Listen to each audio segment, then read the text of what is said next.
in the stretch of the Cowboys playing very, very well, and in the wake of Trayvon Diggs getting hurt, tearing his ACL, and Deron Bland having to step into that position as the number one now, as number one cornerback on the team on that defense, he is in the discussion of possibly being the defensive player of the year of the NFL.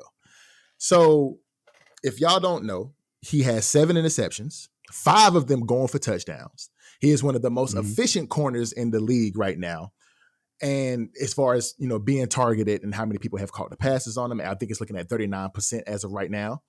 And as far as completions percentage going to his side of the field.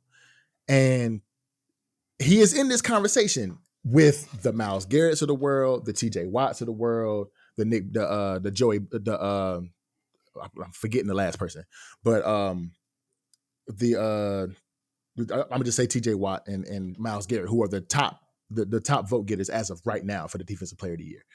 So D'Lo, how do you feel about Deron Bland being in this conversation as defensive player of the year? And do you think he is deserving of it as of right now?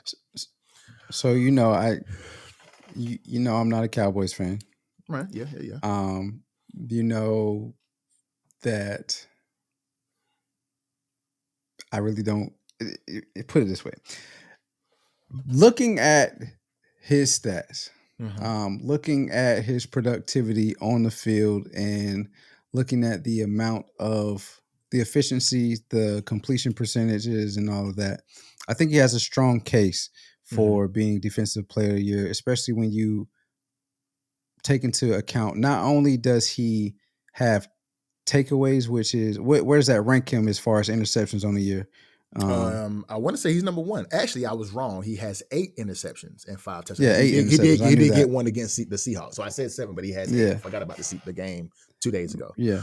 So yeah, but he has 8 picks, 5 touchdowns going. 5 of those going for. So he leads the league in interceptions. Okay.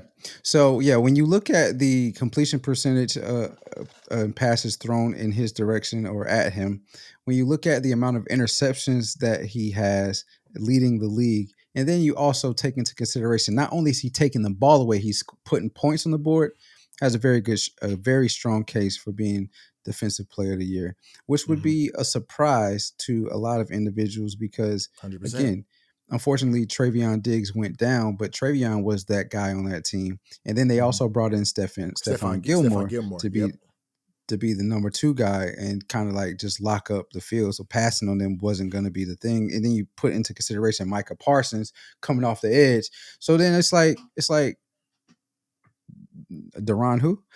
But right. he's taken the opportunity that he's been given, which is why we love sports so much, is because opportunities are given left and right. You can be the last man on the totem pole, but if you're given that opportunity, have you prepared yourself to take full advantage of that opportunity? And in Deron Bland's case, it looks like he's been preparing for this opportunity to be who he knows he could be. Maybe the world didn't know. So I think he has a strong case looking at those numbers.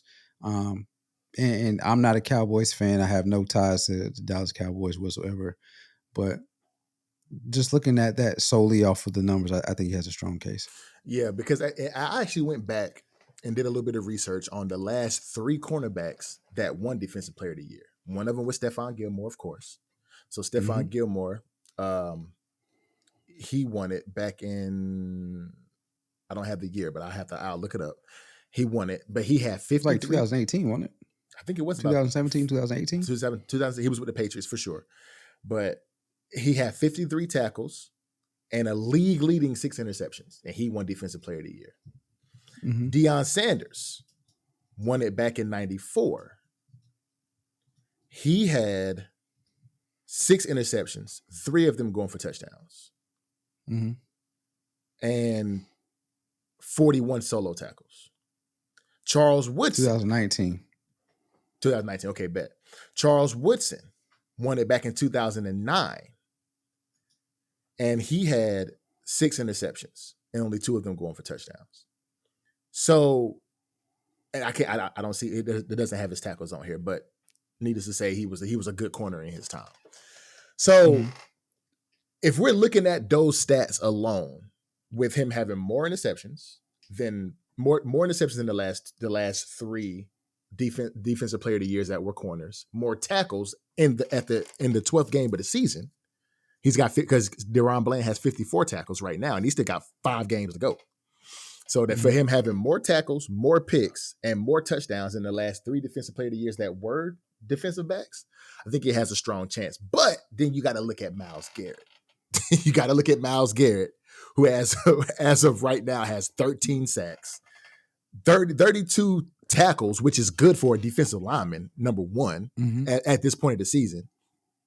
But then you got to look at TJ Watt, who has 13 and a half sacks, 41 tackles, and actually an interception too. So usually when you think about defensive shout player out of the AC. year, shout out, who coaches the Pittsburgh Steelers. For sure. So whenever you think about it,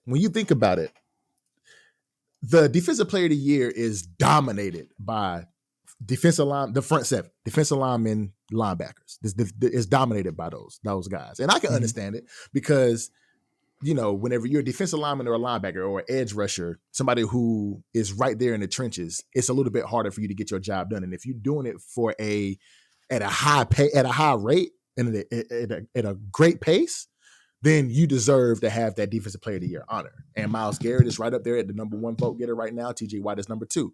So I think Deron Bland has a good argument because as of right now, he's fourth or fifth in the race as far as getting defensive player of the year. I think it's 4th.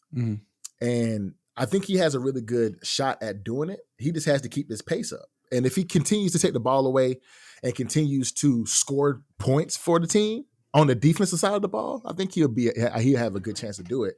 But like you said before we started recording, if we want to talk about awards, we can go in a different rate, which I don't agree with Dak Prescott being number 1 in the MVP race because he's so annoying. But either way, getting back to Deron Bland, he's having an amazing year. He took the bull by the horns whenever Trayvon got hurt, took the bull by the horns and said, you know what, I'm going to be the number 1 corner on this team. And if you ask his teammates, and I was looking at doing research, if you ask his teammates, he's the quietest.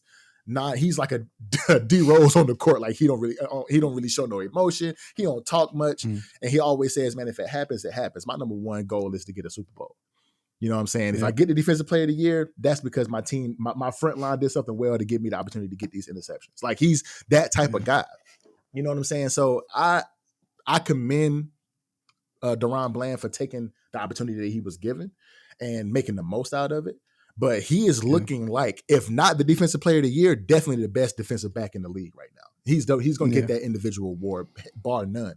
But defensive player of the year, he has a strong argument for sure. The last thing I'll say, and the funny thing about this situation is he is the if you had a picture in the dictionary of you think it's sweet over here, it would be Deron Bland, because it would definitely be Deron the reason they brought in Stephan Gilmore is because people weren't throwing to Trayvon Diggs' side. Trayvon, I'm sorry, Trayvon. Yeah. Why I keep saying Trayvon? Trayvon Diggs' side. Yeah.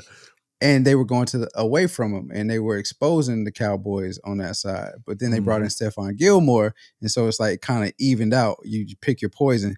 And then when Trayvon went down, it's like, okay, well, we just won't throw the Stephan's side.